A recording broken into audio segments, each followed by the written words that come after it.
बराह रास्त आपको लिए चलेंगे खैरपुर, जहां पर chairman Peoples Party Bilawal Bhutto Zardari press conference कर रहे हैं। नाकामी की तरफ बढ़ते जा रहे हैं और जो भी आप इशू उठा के देखें, अगर हम शुरू करते हैं मीशत से, तो मीशत पे उन्होंने ये जो PTIMF का डील लेकर आए हैं, इस PTIMF डील का हमने पहले दिन से मुखालफत की है। आपको पता है कि हमने जगह जगह जाके जैसे ही ये पास हुआ था, हमने उस वक्त पे इख्तलाफात किया था और पाकिस्तान के अवाम के सामने रखा कि ये डील पाकिस्तान के अवाम के मुफाद में नहीं है। इस PTIMF डील की वजह से कि PTIMF डील के नतीजे में पाकिस्तान के गरीब अवाम को तकलीफ़ पहुँचेगा और अगर रिलीफ़ है तो रिलीफ़ सिर्फ़ और सिर्फ अमीरों के लिए है। और PTIMF की इस डील की वजह से पाकिस्तान ने अपने मुआशी खुद मुख्तारी खो दिया है और जो अब सबसे संगीन हमला हमारा मुआशी खुद मुख्तारी में होने जा रहा है वो ये PTIMF डील की वजह से जो स्टेट बैंक पे ऑर्डिनेंस पास किया गया है, जहाँ पाकिस्तान का स्टेट बैंक को पाकिस्तान का पार्लियामान का जवाबदेह नहीं होगा, पाकिस्तान का स्टेट बैंक पाकिस्तान का अदालत का जवाबदेह नहीं होगा। अगर जवाबदेह होगा तो सिर्फ़ और सिर्फ IMF को जवाबदेह होगा। अगर पाकिस्तान का स्टेट बैंक पाकिस्तान के अवाम को जवाबदेह नहीं होंगे तो फिर हमारे मुआशी पॉलिसीज़ पाकिस्तान के अवाम के फ़ायदा में नहीं, IMF के फ़ायदा में होते रहेंगे। हम इस किस्म का पाकिस्तान का मुआशी खुद मुख्तारी पे हमला बर्दाश्त नहीं कर सकते हैं और हम हर फोरम पे और हर मौका पे इस ऑर्डिनेंस को स्टेट बैंक पे उसका खुद मुख्तारी ख़त्म करने का जो ऑर्डिनेंस है, पार्लियामान और जुडिशरी से जवाबदेह उनसे नहीं होंगे, इस ऑर्डिनेंस का मुखालफत करते रहेंगे। हम इस PTIMF डील को इसका भी मुखालफत करते रहेंगे, जिसकी वजह से पाकिस्तान की आज जो मुआशी तरक्की है वो रुकी हुई है, ना सिर्फ रुकी हुई है मगर नेगेटिव में है। और हमारा एकोनॉमिक ग्रोथ रेट अफ़गानिस्तान जैसा जंग ज़्यादा ममालिक, बांग्लादेश जैसा मुल्क से भी पीछे है। अगर हम आगे हैं तो हम अपना महंगाई की शरह में आगे हैं। ये हैरान कौन बात है कि पाकिस्तान जैसा मुल्क जहाँ इतने ज़्यादा पोटेंशियल है, हम मुआशी तौर पे अफ़गानिस्तान के भी मुकाबला नहीं कर सकते। पाकिस्तान जैसा मुल्क भी अपना महंगाई पे काबू नहीं कर पाते जैसे अफ़गानिस्तान ने काबू कर लिया। मैं समझता हूँ कि ये पाकिस्तान की तारीख़ में ऐसा कभी नहीं हुआ है। हमारा मईशत, चाहे वो अयूब का दौर हो, चाहे वो भुट्टो शहीद का दौर हो, या शहीद मोहतरमा बेनज़ीर भुट्टो मियाँ साहब का दौर हो, या परवेज़ मुशर्रफ का दौर हो, हमने कभी इतना मुश्किलात का सामना नहीं किया। Today every single Pakistani is in debt to the tune of 175,000 rupees। हर पाकिस्तानी पे ये कर्ज है और ये सिर्फ और सिर्फ इमरान खान की PTIMF की वजह से। ये उनकी मीशत पे कर देगी आपके सामने। उनका फॉरेन पॉलिसी पे प्रोग्रेस क्या है? वो अमेरिका का एक क्लाइमेट चेंज का कॉन्फ्रेंस पे उनको दावत नहीं दिया जाता। वो हमारा हर नेबर से अपने तलक़ात में खराबियाँ पैदा किए हैं। हमारा जो CPEC का मंसूबा था जो अवाम के लिए मुआशी इनकलाब लेकर आना था, उसको भी बैक बर्नर पे डाला है। और आप मुझे बताएं, क्या कभी पाकिस्तान की तारीख़ में कश्मीर पे भारत और पाकिस्तान के ताल्लुकात पे इतना मुतनाज़ा और कंफ्यूज वज़ीर आज़म रहा है कि जब भारत कश्मीर में तारीख़ी हमला करता है, जब भारत कश्मीर पे कश्मीर का स्टेटस तब्दील कर देता है, वहाँ के मुसलमानों को अक़लियत में तब्दील करने की कोशिश करता है, और आपका पाकिस्तान का वज़ीर आज़म नेशनल असम्बली पे खड़ा होकर कहता है कि मैं क्या करूं, अब 3 साल गुजर चुके हैं, आज तक किसी एक पाकिस्तानी को नहीं पता कि इस मुनाफिक वज़ीर आज़म का पॉलिसी क्या है। कभी वो अपने आप को कश्मीर का सफ़ीर के तौर पे पेश करता है, तो कभी वो कुलभूषण यादव के वकील बनने की कोशिश कर रहा है, ऑर्डिनेंस के थ्रू कुलभूषण यादव को एनआरओ देने की कोशिश करता है, इस्लामाबाद हाई कोर्ट पहुंच के कहता है कि मैं उसको वकील बनता हूं, तभी वो अपना वज़ीर आज़म, पाकिस्तान का वज़ीर आज़म भी है और कॉमर्स मिनिस्टर भी है। तो वेरी रिसेंटली वो कॉमर्स मिनिस्टर इमरान खान कहता है कि भारत के साथ हमारा ट्रेड को बहाल करना चाहिए। वो ईसीसी के थ्रू ये पॉलिसी आगे कैबिनेट को भेजते हैं। तो कॉमर्स मिनिस्टर इमरान खान कहता है कि भारत से हमारा ट्रेड बहाल करे, मगर कैबिनेट मीटिंग में वज़ीर आज़म इमरान खान कहता है कि ऐसे कैसे हम कर सकते हैं। ये किस किस्म का कन्फ्यूजन है, ये किस किस्म का फॉरेन पॉलिसी है, जहां आपको एक हाथ को नहीं पता कि दूसरा हाथ क्या कर रहा है। शहीद जुल्फ़िकार अली भुट्टो ने कहा था कि वो अपना नींद में भी कश्मीर पे गलती नहीं कर सकता। इसने 3 साल में हर दफ़ा गलती किया है, जब लड़ना था तब भी गलती किया, अब भी इस सूरत हाल में, इस कन्फ्यूजन में वो फैसला नहीं कर सकता है। वो फैसला नहीं कर सकता है कि क्या इकोनॉमिक ताल्लुकात को आगे बढ़ना है या नहीं। उसको ये पता ही नहीं है कि इसका इंडिविजुअल कैपेसिटी में इसका अथॉरिटी नहीं है कि ये खुद ये फैसला ले। ये फैसले पाकिस्तान का पार्लियामान का फैसले हैं। लेकिन चाहे वो कश्मीर का सबसे बड़ा हमला के बाद हो या आज हो, आज तक इमरान खान साहब ने किसी एक दूसरा जमात से बात नहीं की, पार्लियामान को इस्तेमाल ही नहीं करने की कोशिश किया कि हम इस फोरम पे, जिसने पाकिस्तान के सारे फैसले करने हैं, हम पाकिस्तान के पार्लियामान के थ्रू ये फैसला करें कि भारत के साथ हम कैसे अपने फॉरेन पॉलिसी का जद्दोजहद लड़ेंगे। आप खुद यहाँ खैरपुर में बैठ के इस हुकूमत का कन्फ्यूजन का नुकसान भुगत रहे हैं। मुख्तलिफ इलाकों के लिए मुख्तलिफ पॉलिसीज़ होता है। भारत से जंग लड़ना है तो खैरपुर के डेट फार्मर्स ने ये जंग लड़ना है, और नुकसान हो तो खैरपुर के डेट्स के हो, मगर कहीं और इस किस्म के सख्त फैसले नहीं लिए जाते हैं। हम समझते हैं कि पूरा पाकिस्तान के लिए एक पॉलिसी होना चाहिए। हम समझते हैं कि चाहे वो मुआशी पॉलिसी हो, चाहे वो फॉरेन पॉलिसी हो, वज़ीर आज़म में कोई कन्फ्यूजन नहीं होना चाहिए और ये फैसले पार्लियामान में होना चाहिए।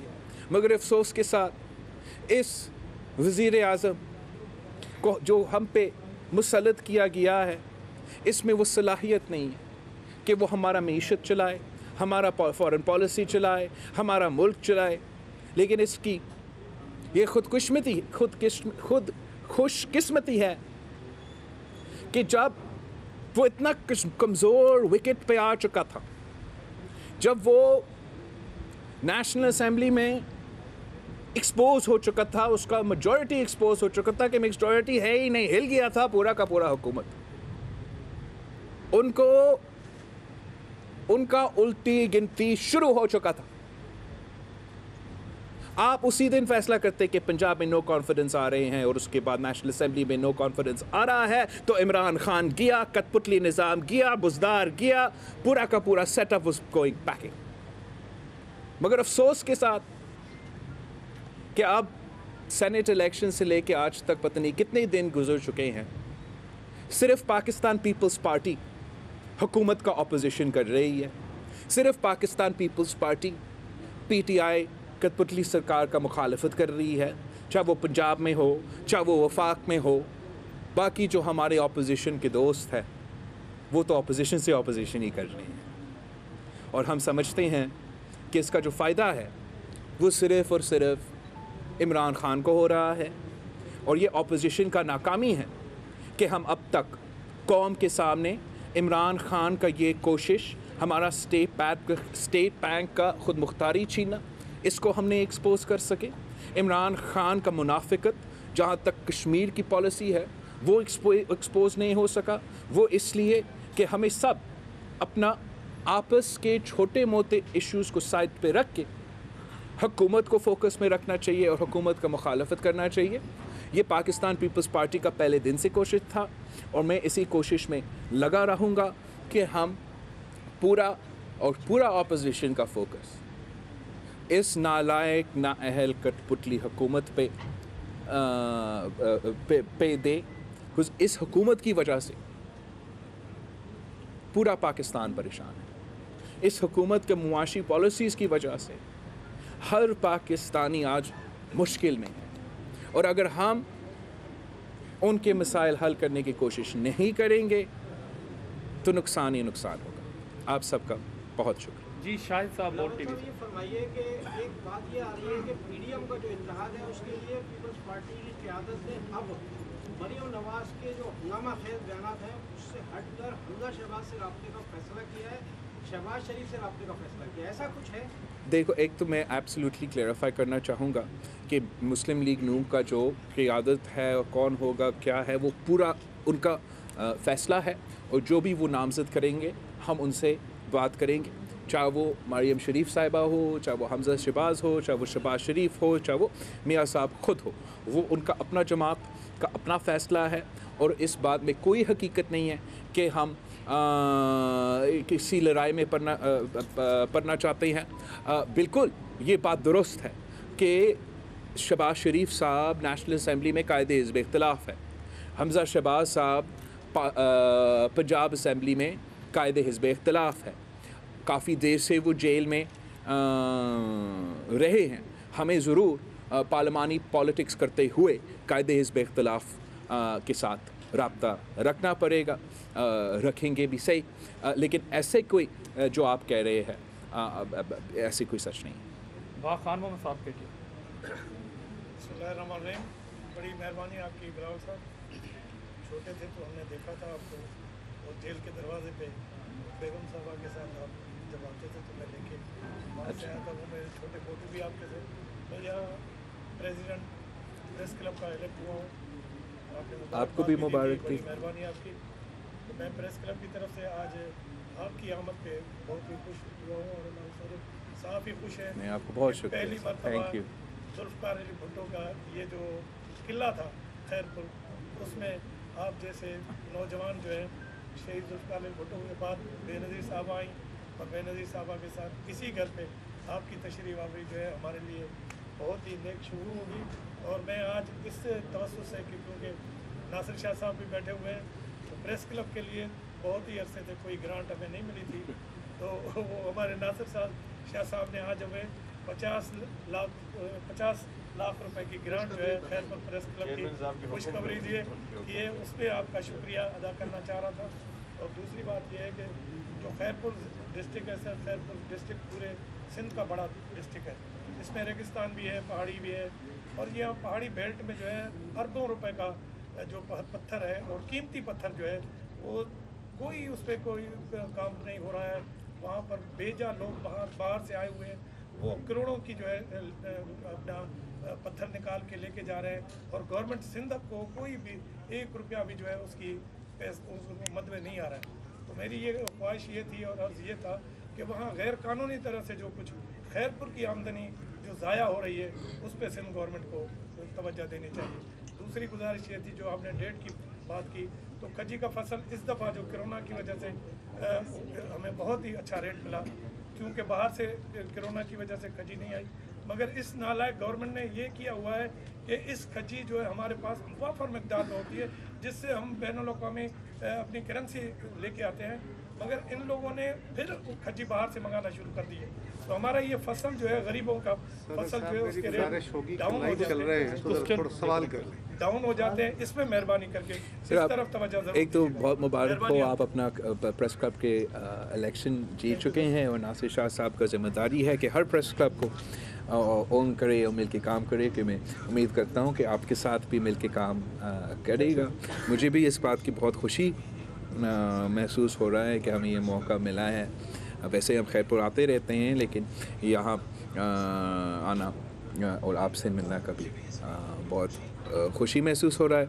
आपका दो जो सवाल थे, एक जहाँ तक आपका लोकल स्टोन का आप जिक्र कर रहे थे, मुझे इतना इन्फॉर्मेशन नहीं है कि कौन सा स्टोन या क्या आपके ये वैल्यूबल कमोडिटी है। मैं ज़रूर सिंध हुकूमत को कहूँगा कि इसको रिव्यू करे। हम तो चाहते थे और चाहते हैं कि जिस तरीके से सिंध हुकूमत ने थरकोल में एक पब्लिक प्राइवेट का कॉन्सेप्ट दिया, जिससे सिंध के अवाम 51% स्टेक होल्डर है और फिर मुख्तलिफ प्राइवेट कंपनीज़ का भी स्टेक है, और वो मिल के सिंध का कोयला भी पहली दफ़ा इस्तेमाल भी कर रहे हैं, बिजली भी पैदा कर रहे हैं और वहाँ के अवाम को लोकल फ़ायदा पहुँचा रहे हैं। और हमारा ख्वाहिश ये है कि हम पूरे सिंध में जो भी ऐसे हमारा रिसोर्सेज है, हम पब्लिक प्राइवेट पार्टनरशिप में सिंध हुकूमत का हिस्सा भी हो, लोकल लोग भी मिल के इनको इन रिसोर्सेज को इस्तेमाल करें, लोकल्स की मीशत को चलाने के लिए, लोकल्स को फ़ायदा पहुंचाने के लिए। और आपका जो पब्लिक प्राइवेट पार्टनरशिप का सिलसिला है बहुत अच्छा तरीके से चल रहा है और चल रहा था। अब मसला ये है कि जो नैब का इस वक्त हुकूमत के साथ का जोर है, इससे मैं समझता हूँ कि आपका चाहे वो ब्यूरोक्रेसी हो या बिज़नेस कम्युनिटी हो, वो उस तरीके से हुकूमत के साथ मिल के काम नहीं कर रहे हैं जैसे वो माजी में कर रहे थे। लेकिन हम फिर भी इस पे ज़ोर देंगे, फिर भी कोशिश करते रहेंगे कि ये शहीद मोहतरमा बेनज़ीर भुट्टो की पॉलिसी थी कि पब्लिक प्राइवेट पार्टनरशिप के कॉन्सेप्ट 1993 मैनिफेस्टो में जो शहीद बीबी लेकर आई थी, उससे बहुत से कामयाबियाँ हुए हैं। और उसमें हम लोग को स्टेक होल्डर्स को नेचुरल रिसोर्सेज में स्टेक होल्डर बना के उनका भी मुआशी फ़ायदा हो जब ये रिसोर्सेज मार्केट पे जाए, और इस पे हम इंशाल्लाह मज़ीद काम करेंगे। आपका लोकल फसल के लिए ये आप डेट्स खर्ची का जिक्र कर रहे हो, डेट्स का जिक्र कर रहे हो, ये भी इस पे हम मज़म्मत करते हैं कि हुकूमत जो भी फसल हो, यहाँ आप ने स्पेसिफिकली डेट्स की बात किया है, इससे पहले आपने देखा टमाटर भी हो या प्याज भी हो, अपना लोकल किसान को, लोकल फार्मर को फ़ायदा पहुंचाने के बजाय जब भी आपका बम्पर क्रॉप भी हो, हुकूमत का ऐसे मुआशी पॉलिसी है कि वो उस टाइम पे बाहर से भी मंगवाते हैं और बाहर को इम्पोर्टेड माल को फ़ायदा पहुंचाते हैं और आपका किसान को नुकसान पहुंचाता है, एग्रीकल्चर सेक्टर को नुकसान पहुंचाता है। और इस हुकूमत का मैनिफेस्टो में, मंशूर में ये वादा था, दावा था कि वो एग्रीकल्चर इमरजेंसी डिक्लेयर करके पाकिस्तान के किसान का मिसाल हल करेंगे। और पाकिस्तान पीपल्स पार्टी का तो हमेशा मौक़िफ़ यही रहा है कि पाकिस्तान का तो जो मईशत है वो ज़राई मईशत है, और अगर आप ज़राई मईशत को तगड़ा करेंगे, अगर किसान खुशहाल होगा तो पाकिस्तान खुशहाल होगा। मगर इस हुकूमत ने एग्रीकल्चर इमरजेंसी लगाने से और मदद करने के बजाय उन्होंने पूरा पाकिस्तान की एग्रीकल्चर मईशत को इमरजेंसी में डाल दिया है और हर सतह पे इसी तरीके से नुकसान पहुँचा रहे हैं। और यही वजह है कि पाकिस्तान पीपल्स पार्टी इनके डट के मुकाबले कर रही है। जी नवीद थोड़ा सा यार अस्सलामुअलैकुम। ये पीपल्स पार्टी की सियासत तो मायनाज होती है, पीडीएम को क्या पीपल्स पार्टी ने इस्तेमाल कर दिया है और ऊपर क्या मामला तय हो गए हैं कि यूसुफ रज़ा गिलानी अपोजिशन लीडर हो गए हैं सीनेट के, और क्या अगली हुकूमत पीपल्स पार्टी की बनेगी और क्या इमरान खान ये मुद्दत पूरी करेगा? पाकिस्तान पीपल्स पार्टी का पहले दिन से ये कोशिश रहा है कि ना सिर्फ इस हुकूमत का मुखालफत करे, मगर हमारा अपोजिशन में जो जमातें हमसे शायद तादाद में ज़्यादा थे या कम, उन सब के साथ मिल के अपोजिशन करें। आपको याद होगा ऐसे वक्त था जब शायद पाकिस्तान पीपल्स पार्टी ही ज़्यादा एक्टिव था और मुख्तलिफ़ जमातें डोमिनेंट थे, मगर मैंने ख़ुद बहुत कोशिश किया, हर सुबह मैं ख़ुद गया और मेहनत करके सितंबर 20 पे हमने पाकिस्तान डेमोक्रेटिक मूवमेंट की बुनियाद रखी। और हम आज भी चाहते हैं कि अपोजिशन जमातों मिल के काम करें, कि अगर अपोजिशन जमातें मिल के हुकूमत का मुखालफत नहीं करेंगी तो इसका फ़ायदा इमरान खान को होगा। और हमारा कोशिश यही था कि ये कठपुतली हुकूमत अपना टर्म मुकम्मल नहीं करे, और अगर अपोजिशन मिल के इनका मुकाबला करते हैं तो इमरान खान अपना टर्म पूरा नहीं करता। मैं समझता हूँ यूसुफ रज़ा का नेशनल असेंबली सीट का जीतने के बाद the writing was on the wall, this हुकूमत had this government had to go. और मैं आज भी समझता हूँ कि आपस में लड़ने के बजाय अगर हम हुकूमत को निशाना बनाएं तो हम इस गोल में कामयाबी हासिल कर सकते हैं। मैं जानता हूँ कि कुछ जमातों का ये प्रोपेगेंडा है, ये कोशिश है, ये गलत कोशिश है कि पाकिस्तान पीपल्स पार्टी को ऐसे पेश करने की कोशिश करे कि हमने कुछ डील की हो। लेकिन आप जानते हो, इसलिए और आप जानते हो, आप पाकिस्तान पीपल्स पार्टी के माजी भी जानते हो और आप भी आज भी जानते हो कि हम इस किस्म की सियासत नहीं करते। और मैं समझता हूँ कि हमें इस किस्म के इल्ज़ामात एक दूसरे पे नहीं डालना चाहिए। अगर मेरे जमात में मेरे कारकुन कुछ सालों से उनके कुछ सवालात है जिसका लेकिन हम उन सवालात जो पीडीएम के जमातों के बारे में हैं हम उन पर ज़ोर नहीं देते, इसलिए उससे इख्तलाफ में इजाफ़ा होता। हम we choose to focus on what we agree on, and we should choose also to agree to disagree where we disagree. That is the beauty of democracy. लेकिन ये इस किस्म का गलत बयानबाजी किसी की जमात के लिए वो अपोजिशन की फ़ायदा में नहीं है। तो यही वजह है कि मैं भी गुरेज़ कर रहा हूँ, वरना जवाब देने को तो आप जानते हो कि हम अच्छे तरीके से हर बात का जवाब दे सकते हैं। लेकिन मैं अब तक मैं जवाब नहीं दे रहा। यासिर फारूकी साहब जी, मुल्क के मौजूदा जो सूरत हाल माशी खास तौर पर इस जगह पे आ गई है कि अब खबरें ये गर्दिश कर रही हैं कौमी हुकूमत बनने जा रही है, तो क्या पीपल्स पार्टी कौमी हुकूमत पे इत्तफाक करेगी या आपका वही मुतालबा है कि नए इलेक्शन नई हुकूमत, और अगर आपको बराह रास्त कोई ओहदा ऑफ़र किया जाता है तो आप कौमी हुकूमत में लेंगे? जहाँ तक पहले दिन से हमारा यही कोशिश रहा है, हम चाहते हैं कि नया इलेक्शंस हो, साफ शफाफ इलेक्शंस हो, फ्री एंड फेयर इलेक्शंस हो। 2018 की तरह जिस तरीके से इलेक्शंस करवाए गए हैं या माजी में मुख्तलिफ मौके पे जिस तरीके से पाकिस्तान पीपल्स पार्टी के ख़िलाफ़ ही धांधली हुआ है वो ना हो और फ्री एंड फेयर इलेक्शंस हो। यही कल भी हमारा पॉलिसी था, आज भी हमारा पॉलिसी है। मैंने ना अपने पार्टी के मीटिंग्स में ना मीडिया में कभी किसी नेशनल गवर्नमेंट, किसी कौमी गवर्नमेंट, किसी डायलॉग का, किसी का टर्म का मुकम्मल होना का इशारा दिया और ना मैं आज दूंगा। अब दूसरी जमात अगर आप उनको देखें उन्होंने शायद इस किस्म की बातें की होगी। अली जाफरी साहब, अस्सलाम वालेकुम भाई, कैसे हो? खैरपुर के हवाले से मैं सवाल करूँगा कि सियासी हवाले से बहुत बड़ी अहमियत हासिल है, लेकिन गुज़िश्ता टेन्योर में पीपल्स पार्टी ने कोई भी यहाँ पे वजाहत नहीं दी। इसके हवाले से आप क्या कहेंगे? मैं समझता हूँ कि पाकिस्तान पीपल्स पार्टी ने खैरपुर को बहुत मौके दिए हैं, हर दौर पे दिए हैं और इंशाल्लाह ताला आगे भी देंगे।